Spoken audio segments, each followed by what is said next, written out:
Hello everyone, welcome to this publication. मैं सोनू कुमार आप सभी का आज के इस क्विक रिवीजन सेशन में बहुत बहुत स्वागत करता हूं।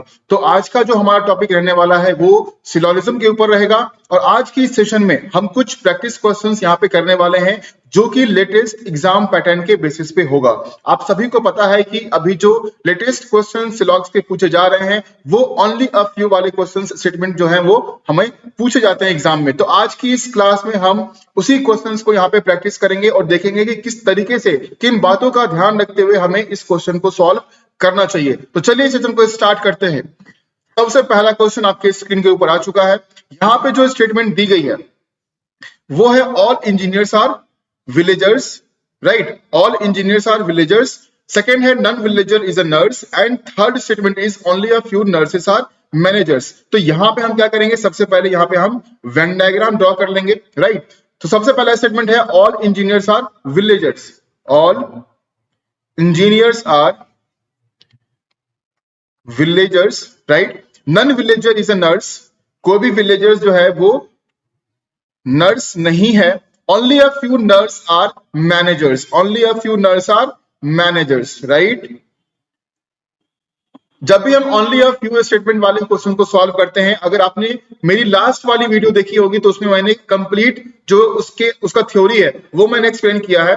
ओनली अ फ्यू वाले स्टेटमेंट जो हमारे होते हैं उसमें हमें दो बातों का ध्यान रखना होता है क्योंकि वो दो स्टेटमेंट्स को इंक्लूड करके रखता है। पहला सम और दूसरा सम नॉट। तो इन दोनों ही स्टेटमेंट्स को हमें ध्यान में रखना पड़ेगा। अब हमें यहाँ पे जो वेन डायग्राम ड्रॉ करना है वो है only a few nurses are managers. अब ओनली अ फ्यू में क्या करेंगे हम, some nurses are managers and some nurses are not managers. इन दोनों को हम यहाँ पे क्या करेंगे, यहाँ पे शो करेंगे इस डायग्राम में।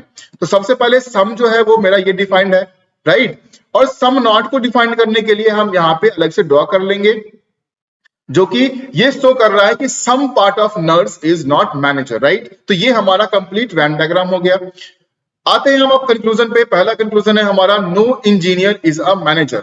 अब यहाँ पे देखिए, क्या इंजीनियर और मैनेजर के बीच में कोई भी रिलेशन यहाँ पे डिफाइन हो रहा है? ठीक है, इंजीनियर का पार्ट यहाँ पे है, मैनेजर का पार्ट यहाँ पे है। इन दोनों के बीच में कोई भी डेफिनेट रिलेशंस यहाँ पे नहीं आ रहे हैं। तो पहला कंक्लूजन क्या होगा मेरा, गलत होगा। आते हैं दूसरे कंक्लूजन पे, all villagers being manager is a possibility. सारे विलेजर्स जो है वो मैनेजर होंगे, क्या इस बात की पॉसिबिलिटी यहाँ पे है? तो विलेजर्स और मैनेजर्स में देखें, अगर विलेजर्स यहां पे है और मैनेजर्स यहां पे है तो all villagers being manager is a possibility. चूंकि ये पॉसिबिलिटी है तो ये स्टेटमेंट हमारा, ये कंक्लूजन हमारा क्या होगा, ये मेरा करेक्ट होगा।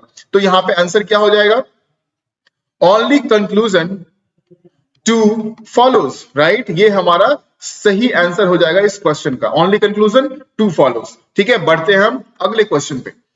सेकेंड क्वेश्चन स्टेटमेंट क्या दिया गया है, only a few pants are shoes. देखिए बच्चों, यहाँ पे जितने भी क्वेश्चंस आपको मैं करा रहा हूं ये सारे क्वेश्चंस बहुत बहुत इंपॉर्टेंट है हमारे आने वाले सारे बैंकिंग एग्जामिनेशंस के लिए। चाहे वो आपका अभी जो हाल ही में कल परसों में होने वाला है एसबीआई पीओ एग्जामिनेशन जो प्रीलिम्स है, उसके आगे जो आईबीपीएस पीओ एग्जामिनेशंस आपके आने वाले हैं और आईबीपीएस क्लर्क प्री भी आने वाला है। तो इन सारे आने वाले सभी बैंकिंग एग्जाम्स के लिए ये सारे इंपॉर्टेंट, ये जितनी भी सीरीज हमने स्टार्ट करी है, चाहे वो इंग्लिश का है, क्वांट का है, राइट, या जीए का है या रीजनिंग का है, इन चारों सब्जेक्ट को हम यहाँ पे कवर कर रहे हैं क्विक रिवीजन सेशन के थ्रू, राइट? और हमारा टारगेट ये है कि आने वाले सारे बैंकिंग एग्जाम्स में आपको बहुत अच्छे तरीके से मदद मिल जाए इन वीडियो के थ्रू, राइट?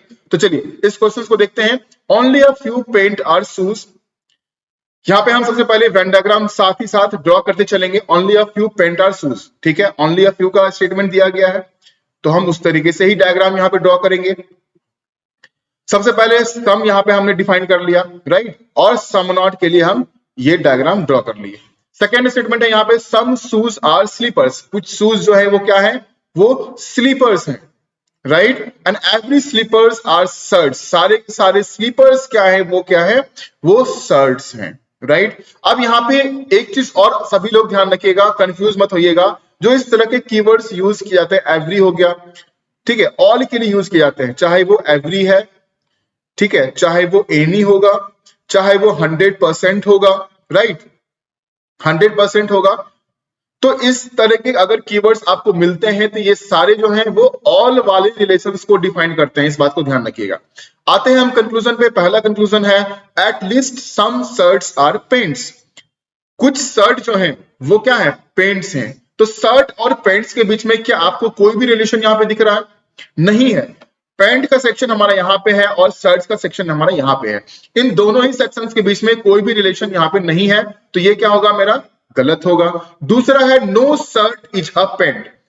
ये भी गलत होगा क्योंकि कोई रिलेशन डिफाइंड इस दोनों एलिमेंट के बीच में नहीं हुआ है। लेकिन यहां पे एक बात का ध्यान ये रखना है कि अगर आपने ये चीज पढ़ा है, कंप्लीमेंट्री पेयर के बारे में अगर आपने पढ़ा है, हमारे पास सिलॉक्स में दो कंप्लीमेंट्री पेयर होते हैं, एक हमारा होता है ऑल प्लस सम नॉट का, राइट, और दूसरा कंप्लीमेंट्री पेयर होता है हमारा सम प्लस नो का। अब यहां पे जो है वो सम और नो का कंप्लीमेंट्री पेयर बन रहा है क्योंकि हमारे एलिमेंट जो है वो हमारे सेम है। शर्ट और पैंट्स के बीच में ही रिलेशन दिया गया है, तो एलिमेंट अगर हमारे सेम है तो यहाँ पे कंप्लीमेंट्री पेयर फॉर्म हो रहा है सम एंड नो का, राइट। तो इसीलिए यहाँ पे आंसर क्या होगा, आइदर। जब भी कंप्लीमेंट्री पेयर आपको एग्जाम में कंक्लूजन में दिख जाए तो वहां पे आंसर हमेशा आइदर होगा, आइदर कंक्लूजन 1 और कंक्लूजन 2 फॉलोज, राइट। चलिए इस क्वेश्चन का आंसर आइदर होगा ऑप्शन नंबर सी। आप लोग एग्जाम में देखते होंगे ऑप्शन नंबर सी में हमारा आइदर होता है, राइट। चलिए बढ़ते हैं आगे। क्वेश्चन नंबर 3, स्टेटमेंट जो हमारे पास दिया गया है वो है a few chairs are desk, right. A few किसको डिनोट करता है, तो ये सम को डिनोट करता है, राइट। सम के लिए कई सारे कीवर्ड्स यूज किए जाते हैं, वो मैं यहाँ पे स्क्रीन पे लिख रहा हूं, सभी बच्चे इसको नोट कर लेंगे। सम के लिए जो कीवर्ड्स यूज किए जाते हैं, पहले तो एक फ्यू हो सकता है, अ फ्यू हो सकता है, राइट, जनरली हो सकता है, मोस्टली हो सकता है, राइट, एट लीस्ट हो सकता है। तो इस तरह के कई सारे कीवर्ड्स हैं जो कि सम वाले स्टेटमेंट के लिए यूज किए जाते हैं। तो यहाँ पे कंफ्यूजन नहीं होना है, कंफ्यूज नहीं होना है किसी को भी, राइट। चलिए वेन डायग्राम की तरफ चलते हैं। यहाँ पे a few chairs are desk, यानी कि some chairs are desk, right. No desk is a bench, no desk is a bench, ठीक है। तीसरा स्टेटमेंट हमारे पास दिया गया यहाँ पे only a few tables are chairs, only a few tables are chairs, right. अब यहाँ पे टेबल्स हमने ड्रॉ कर दिया, राइट। अब यहाँ पे सम वाले रिलेशंस यहाँ पे डिफाइन हो गए और सम नॉट वाले रिलेशंस हम यहां से डिफाइन कर लेंगे, क्योंकि only a few table are chair बोला गया है, तो some table are chairs and some table are not chairs, ये दोनों ही यहाँ पे डिफाइन होंगे।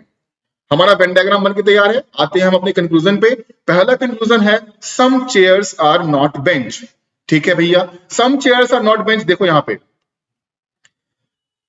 पे डेस्क का रिलेशन बेंच के साथ क्या है, नो का है, और कुछ पार्ट चेयर का जो डेस्क में है वो भी तो बेंच नहीं होगा, इस बात पे ध्यान रखिएगा यहाँ पे, ठीक है। गौर कीजिए इस वेन डायग्राम पे, जो कुछ पार्ट चेयर का डेस्क में है वो भी क्या होगा, बेंच के साथ उसका भी रिलेशन नहीं होगा। तो सम चेयर्स आर नॉट बेंच, ये हमारा कंक्लूजन क्या होता है, ट्रू होता है। आते हैं दूसरे कंक्लूजन पे, at least some chairs are not desk, right, some chairs are not desk. अब चेयर्स और डेस्क के बीच में रिलेशन हमें देखना है, तो चेयर और डेस्क के बीच में सम नॉट का रिलेशन हम नहीं कह सकते हैं, कंफर्म नहीं कह सकते हैं, क्योंकि यहाँ पे सिर्फ और सिर्फ सम का रिलेशन हमें यहाँ पे पता चल रहा है, यानी कि some chairs are desk, some chairs are not desk, ये हम एक कंफर्मिटी में प्रूव नहीं कर सकते हैं।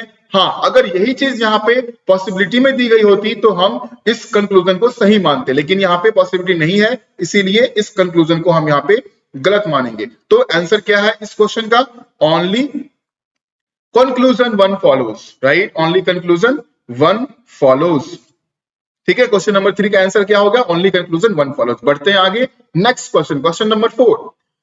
यहां पे स्टेटमेंट जो दिया गया है वो है 0% कॉटन आर पैंट्स। अब 0% किसके लिए यूज किया जाता है, नन के लिए, नो के लिए।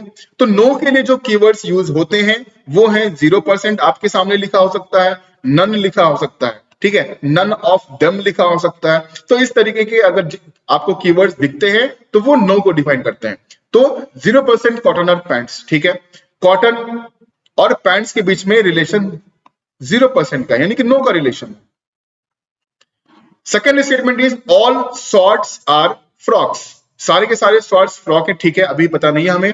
Only a few jacket are pants, only a few jacket, right, jacket, ठीक है, only a few jacket are pants, ठीक है, ओनली अ फ्यू का रिलेशन हम यहाँ पे डिफाइन कर लेते हैं। सम का रिलेशन मेरा ये हो गया एंड सम नॉट का भी हमने डिफाइन कर लिया। अब एक स्टेटमेंट था ऑल शॉर्ट्स आर फ्रॉक्स। अब यहाँ पे ये स्टेटमेंट यहाँ पे थोड़ी सी गलत लग रही है। ठीक है, ऑल शॉर्ट्स आर फ्रॉक्स यहाँ पे नहीं होगा, राइट, यहाँ पे ऑल कॉटन होगा, राइट, यहाँ पे ऑल कॉटन होगा। ऑल कॉटन आर फ्रॉक्स, सभी के सभी कॉटन जो है वो क्या है, वो फ्रॉक्स है। ठीक है, एक करेक्शन है, आप लोग भी नोट कर लीजिएगा।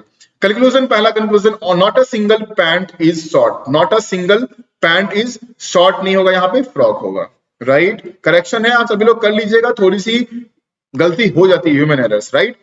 Only not a single pant is frock. अब यहाँ पैंट और फ्रॉक के बीच का रिलेशन हमें देखना है, राइट, ठीक है। अब यहाँ पे पैंट का रिलेशन नो वाला है कॉटन के साथ, लेकिन फ्रॉक के साथ यहाँ पे कोई डिफाइंड रिलेशन नहीं है, राइट, तो ये क्या होगा, मेरा गलत हो जाएगा, क्योंकि ये नॉट अ सिंगल बोला, यानी कि नो वाले रिलेशंस में बोल रहा है, तो not a single pant is frock is the wrong conclusion.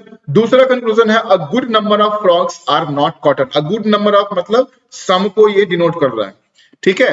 A good number कहने का मतलब क्या है, ये सम को डिनोट कर रहा है, तो some frocks are not cotton. Some frocks are not cotton क्या हम कह सकते हैं, नहीं कह सकते हैं। सम फ्रॉक्स आर कॉटन कह सकते हैं, सम फ्रॉक्स आर नॉट कॉटन हम नहीं कह सकते हैं। तो यहाँ पे दोनों ही कंक्लूजन मेरे क्या है, गलत आ रहे हैं। तो आंसर क्या होगा मेरा इस क्वेश्चन का, neither, right, neither conclusion 1 nor 2 follows, ये इस सवाल का सही जवाब बनता है। बढ़ते हैं आगे, क्वेश्चन नंबर 5। स्टेटमेंट जो हमारे पास दिया गया है वो है a few bottles are jugs. A few bottles are jugs. A few का मतलब क्या हो गया, सम का relation. Only a few jug are pans, only a few jug are pans, तो सम का रिलेशन ये हो गया एंड सम नॉट का रिलेशन मेरा ये हो गया। Some pans are not mugs, some pans are not mugs बोला है, ओके, ठीक है, तो इसको छोड़िए, सम पैन आर नॉट मग्स, यानी कि कुछ पार्ट पैंस के जो है वो क्या है, मग नहीं है, ठीक है। तो ये वेन डायग्राम बनेगा हमारा।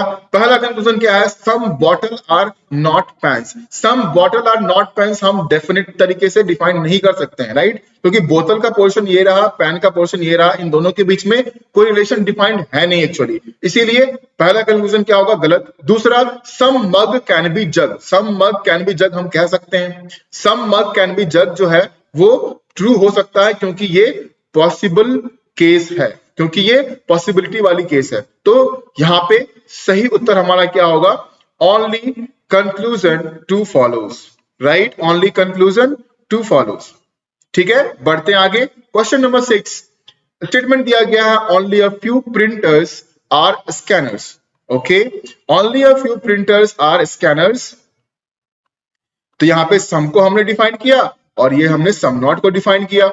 सम स्कैनर्स आर माइक्रोफोन, कुछ स्कैनर्स जो हैं वो माइक्रोफोन है, and mostly microphones are speakers. Mostly कहने का मतलब क्या, ये भी सम को ही डिफाइन कर रहा है, right, some microphones are speakers, right. Conclusion number 1, some printers are speakers, कुछ प्रिंटर्स जो हैं वो स्पीकर्स हैं। तो प्रिंटर और स्पीकर के बीच में क्या आपको कोई भी डेफिनेट रिलेशन यहाँ पे डिफाइन लग रहा है, नहीं है, क्योंकि प्रिंटर और स्पीकर के बीच में कोई भी कनेक्शन यहाँ पे स्टैब्लिश हो ही नहीं रहा है, कोई भी पोर्शंस ये दोनों एलिमेंट आपस में शेयर नहीं कर रहे हैं। तो पहला कंक्लूजन गलत। Not a single printer is speaker, not a single का मतलब क्या हो गया, नो हो गया, यानी कि नो प्रिंटर इज स्पीकर। अब यहां पे जो केस बन रहा है वो क्या बन रहा है, कंप्लीमेंट्री पेयर का केस बन रहा है, कंप्लीमेंट्री पेयर का केस बन रहा है, यानी कि जो आंसर हमारा होगा वो क्या हो जाएगा, आइदर और केस, राइट, यानी कि आइदर कंक्लूजन 1 और कंक्लूजन 2 फॉलोज, ठीक है। समझ में आ रहा है सभी लोगों को। अगर किसी भी बच्चों को कंफ्यूजन हो रही है, किसी भी क्वेश्चंस में अगर कंफ्यूजन हो, तो आप सभी लोग उस क्वेश्चन के बारे में या कोई भी क्वेश्चन अगर आपके पास हो तो आप कमेंट सेक्शन में जरूर अपने डाउट को पोस्ट करें, आपका डाउट जो है वो सॉल्व कर दिया जाएगा। बढ़ते हैं अगले क्वेश्चन पे, question number 7। Only a few shirts are skirts, जो स्टेटमेंट हमारे पास दिया गया है, only a few shirts are skirts, some को डिफाइन करना है और सम नॉट को डिफाइन करना है, ठीक है। इस बात का ध्यान रखिएगा, जब भी ओनली अ फ्यू के डायग्राम्स आप ड्रॉ करेंगे तो सम एंड सम नॉट दोनों को ही डिफाइन करना होगा। No skirt is a top, ठीक है, and all tops are kurta. पहला कंक्लूजन है यहाँ पे ऑल शर्ट्स आर कुर्ता, ठीक है, ऑल शर्ट्स आर कुर्ता नहीं होगा, क्योंकि यहाँ पे शर्ट्स और कुर्ता के बीच में रिलेशन डिफाइन नहीं हो रहा है, ठीक है। दूसरा, some kurta are not skirts, some kurta are not skirts. अब सम कुर्ता आर टॉप है, ये तो डिफाइंड है, और टॉप का रिलेशन स्कर्ट के साथ नहीं है, तो सम कुर्ता और नॉट स्कर्ट क्या होगा मेरा, करेक्ट होगा। देखो यहाँ पे ये तो सम है ना, सम कुर्ता और टॉप, राइट। और जो टॉप का पूरा रिलेशन स्कर्ट के साथ जो नहीं है, तो कुछ कुर्ता जो टॉप का पार्ट है वो भी तो स्कर्ट का पार्ट नहीं होगा, ठीक है। यानी कि सम कुर्ता और नॉट स्कर्ट क्या होगा मेरा, करेक्ट कंक्लूजन होगा। तो यहाँ पे आंसर क्या हो जाएगा मेरा, ओनली कंक्लूजन टू फॉलोज। सही ऑप्शन क्या होगा, ओनली कंक्लूजन टू फॉलोज। बढ़ते हैं आगे, question number 8, a few carbon are oxygen. Statement जो दिया गया है वो क्या है, a few carbon are oxygen. A few का मतलब क्या हो गया यहाँ पे, सम का relation, right. All nitrogen are carbon, all nitrogen are carbon, ठीक है। And only a few oxygen is sulphur, only a few oxygen is sulphur, some का रिलेशन और सम नॉट का रिलेशन। बढ़ते हैं कंक्लूजन की तरफ। पहला conclusion, some sulphur being oxygen is a possibility, some sulphur being oxygen is a possibility. Some sulphur और oxygen already defined है, क्योंकि ऑक्सीजन और सल्फर के बीच में सम का रिलेशन तो डिफाइंड है। अगर सम ऑक्सीजन और सल्फर डिफाइंड है तो सम सल्फर और आल्सो ऑक्सीजन ये भी डिफाइंड है, तो ये पॉसिबिलिटी में क्या होगा, गलत होगा। लेकिन यहां पे दिया गया है सम सल्फर बीइंग नाइट्रोजन, सल्फर और नाइट्रोजन के बीच में पूछा जा रहा है, ठीक है, माय मिस्टेक। सल्फर और नाइट्रोजन के बीच में यहाँ पे जो कंक्लूजन है वो दिया गया है, तो सल्फर और नाइट्रोजन के बीच में कोई डेफिनेट रिलेशन यहाँ पे नहीं दिया गया है। अगर हम सम की पॉसिबिलिटी बनाते हैं नाइट्रोजन के साथ, ये तो ये मेरा ट्रू होगा, ठीक है। दूसरा, some sulphur are not oxygen, some sulphur are oxygen तो हम डिफाइन कर सकते हैं, लेकिन some sulphur are not oxygen definite तरीके से डिफाइन नहीं कर सकते हैं, तो दूसरा कंक्लूजन क्या होगा, गलत होगा। हाँ, अगर यही अगर पॉसिबिलिटी में दिया होता तो सही होता, लेकिन पॉसिबिलिटी में नहीं है, डेफिनेट तरीके से दिया गया है, तो ये कंक्लूजन हमारा गलत होगा। तो करेक्ट आंसर क्या होगा हमारा इस सवाल का, ओनली कंक्लूजन वन फॉलोज। सिर्फ पहला कंक्लूजन यहाँ पे मेरा सही है। बढ़ते हैं आगे, क्वेश्चन नंबर 9, स्टेटमेंट जो दिया गया है वो है only a few boys are girls, only a few boys are girls, यानी कि सम का रिलेशन मेरा ये हो गया और सम नॉट का रिलेशन मेरा यहां पे आता है। Some girls are women, some girls are women and all women are men, right. ये हमारा वेन डायग्राम हो गया। आते हैं हम कंक्लूजन की तरफ। पहला कंक्लूजन जो दिया गया है वो है some men are girls, some men are girls है, बिल्कुल है, क्योंकि सभी के सभी वुमेन क्या है, मेन है, और वुमेन का कुछ पार्ट गर्ल्स में है, तो क्या मैन का पार्ट भी तो आ गया यहाँ पे, इंक्लूड हो गया गर्ल्स में, तो सम मैन आर गर्ल्स क्या होगा मेरा, करेक्ट होगा। दूसरा, all boys being man is a possibility, बिल्कुल सही होगा, क्योंकि बॉयज और मैन के बीच में वैसे उस तरीके से कोई डेफिनेट रिलेशन यहाँ पे नहीं है। अगर डेफिनेट रिलेशन नहीं है और कोई भी निगेटिव स्टेटमेंट नहीं है, तो इस दोनों एलिमेंट के बीच की पॉसिबिलिटी क्या होगी, वो सही होगी। तो यहाँ पे दूसरा कंक्लूजन भी सही होता है। तो आंसर क्या होगा हमारे यहाँ पे, बोथ कंक्लूजन 1 एंड 2 फॉलोज, दोनों ही कंक्लूजन मेरे यहां पे क्या है, ट्रू है। Both conclusion 1 and 2 follows. बढ़ते हैं आगे, क्वेश्चन नंबर 10 और आज के सेशन का ये लास्ट क्वेश्चन होगा। यहाँ पे जो स्टेटमेंट दिया गया है, चलिए ये क्वेश्चन मैं आप सभी लोगों को होमवर्क के रूप में दे रहा हूं, ठीक है। आप सभी लोग इस क्वेश्चन को सॉल्व करेंगे और इस क्वेश्चन को सॉल्व करके, ठीक है, जो आपका आंसर आएगा, जो भी कंक्लूजन ट्रू है, फॉल्स है, क्या है, वो सारी चीजें आप कमेंट सेक्शन में जरूर पोस्ट करेंगे। इस आंसर को मैं इसके आंसर्स को चेक करूंगा सभी के, ठीक है। तो चलिए सभी लोग इस क्वेश्चन को सॉल्व कीजिएगा और इसका जो आंसर होगा उसका वो जो है वो आप लोग कमेंट सेक्शन में पोस्ट करेंगे। तो आज का सेशन हम यहीं पे समाप्त करेंगे। आई होप आप सभी लोगों को आज का ये सेशन अच्छा लगा है। अगर आप सभी लोगों को आज का ये सेशन अच्छा लगा तो प्लीज इस वीडियो को लाइक कर दें, इस वीडियो को ज्यादा से ज्यादा शेयर कर दें। और हाँ, अगर आपने अभी तक दिशा पब्लिकेशन यूट्यूब चैनल को सब्सक्राइब नहीं किया है तो please go and subscribe to Disha publication YouTube channel, और साथ में बेल आइकन को भी जरूर प्रेस करें ताकि आने वाले सारी वीडियोस के नोटिफिकेशंस आपको मिलती रहे। Thank you and have a good day, take care.